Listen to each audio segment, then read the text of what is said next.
Magandang umaga sa atin mga manay. Pupunta nga pala tayo sa ating breakfast ngayong umaga. Kaya dito tayo dadaan. Medyo liko-liko nga lang pero mas malapit dito. Oo, kasi ano lang, walang traffic light. Kaya konti lang yung sasakyan na dadaanan natin. Pero makitid at liko-liko. Dito tayo sa gilid dadaan.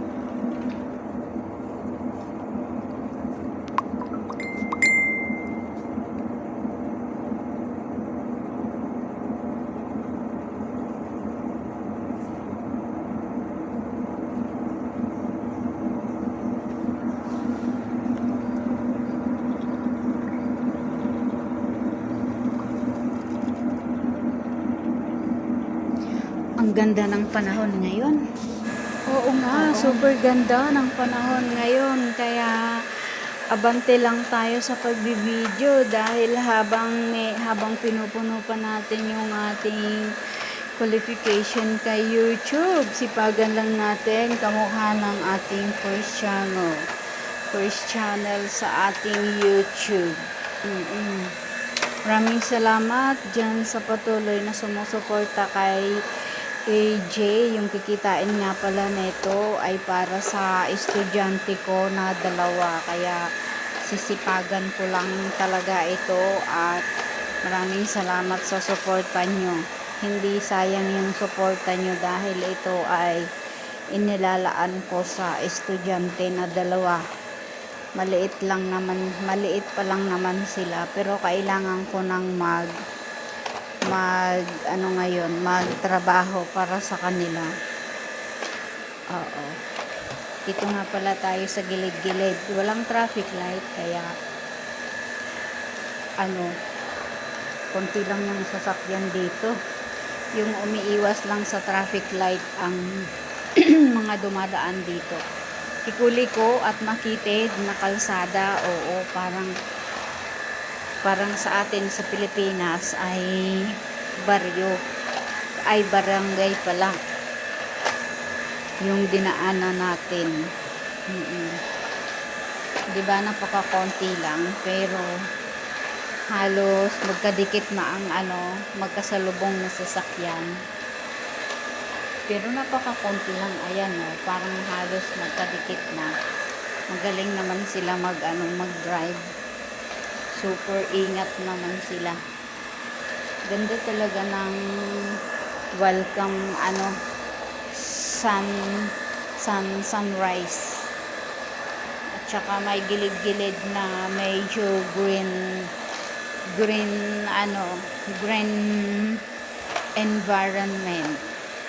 At may konting sound nga pala ako kasi hindi na ako kanina nag-minute ko yung music nito kasi yung sasakyan niya ay ng amo natin may music. Araw-araw ko na lang siya ino-off. Kanina nahiya ako mag-off ng niya stereo car. Kaya voice over ko na lang pagdating dito at yung kanang kamay ko ay nagbabakyam.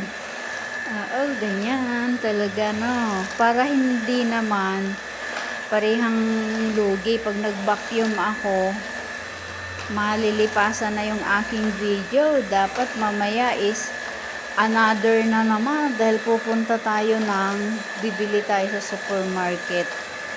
Oo, sipagan ko lang yung aking pagbibideo. Pero mamaya sana ma-off ko. Kaya lang baka unti-unti lang yung video ko mamaya. Kasi lapit lang ng mga supermarket dito. Halos magkakadikit. Tapos na nga pala ako mag-vacuum. Oo, yung lang. Konti lang yung ngayon. Konti lang yung trabaho ko dito sa baba dahil walang tao. Oo, nagpupunas-punas ako ng mga nakalagay-lagay kasi konti lang naman yung gagawin. Tapos na ako mag-vacuum at ako ay magmamop na naman ng sahig. Sana pagdating ng amo ko ay nakapag-mop na ako. Oo, pero tapusin ko lang yung aking voice over. Yan. Nandito na nga pala tayo sa entrance. Sa entrance ng ating ayan, dito tayo kakain ng manipis na pansit. Ang tawag dito ay quick chow.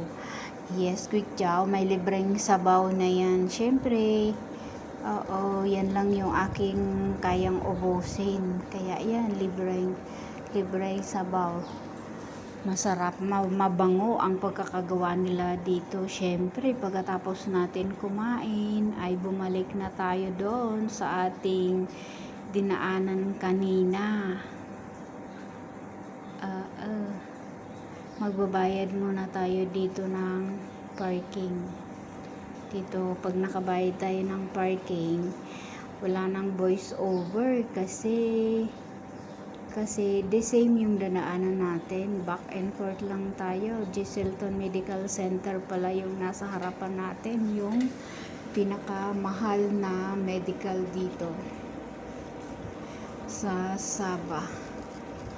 Kung may first class, siya na yung pinaka first class. Magbayad tayo, hindi pala cash ang bayad dito kundi ATM. Kailangan pala may ATM dito na kahit 20 cents pa yan, kung sarado ang kakainan mo at pumasok ka, paglabas mo 20 cents, pero ngayon ang bayad dyan ay 1 ringgit.